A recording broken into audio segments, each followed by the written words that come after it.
Magandang araw, ngayong umaga nakatapos na tayo talaga sa ating manukan. Kaya ang gagawin ko ngayon, itutur kita sa atin, sa paikot nitong ating manukan.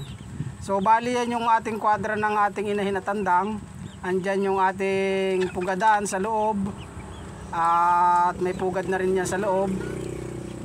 Andyan yung ating mga tandang at inahin. Nilagyan natin ng makakain na.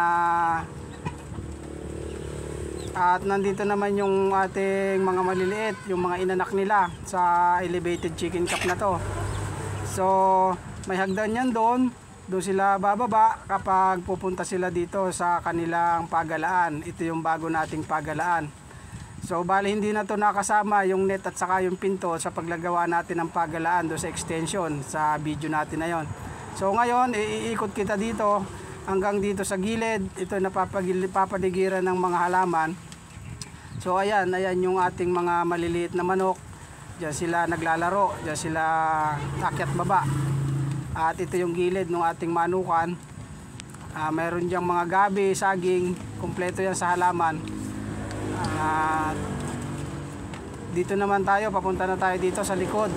Kung ano bang itsura nitong ating likod ng manukan. So yan yung itsura ng ating manukan. Nakabako din yan, nakalambat. Kompleto rin yan ng lambat hanggang dun sa ilalim. At yan yung ating manukan ay nasa ilalim ng mangga. Malaking mangga po yan. Yan po ay manggang kinalabaw. So hindi natin yan pinakikialaman dahil yan ang nagbibigay lilim sa atin. Meron tayo dyan langka, meron tayo dyan binunga.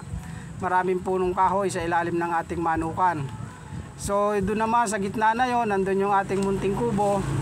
At itong ang gilid na to, ang paikot niya na yung ginawa nating manukan. So ito yung likod, ito yung likod na bahagi. Ito yung likod din na bahagi nung atin ng sa mga inahin na tandang. So dito tayo gigilid at yung gilid na yan. So ayan, yan ang kanilang pugadan. Paikot. Ganyan po ang itsura ng ating manukan. Yan, ganyan nilagyan din natin yan ng Christmas light para sa ganun sa gabi may ilaw po sila, naka-solar po yan. Yan. Nilagyan po natin yan ng kahoy na may anay para mayroon silang mapaglibangan. So ayan, subukan nating magpatuka para makita natin. So ayan o, nananunuka sila ng mga damo dyan. At binibigyan natin yan ngayong oras na to ng pagkain. At yung isa gusto pa pang lumabas, buti hindi siya nakalabas. So ayan guys, ganyan po yung ating simpleng manukan. Kaya lamang matrabaho po yung diskarte ko na yan dahil nga po yan ay kawayan.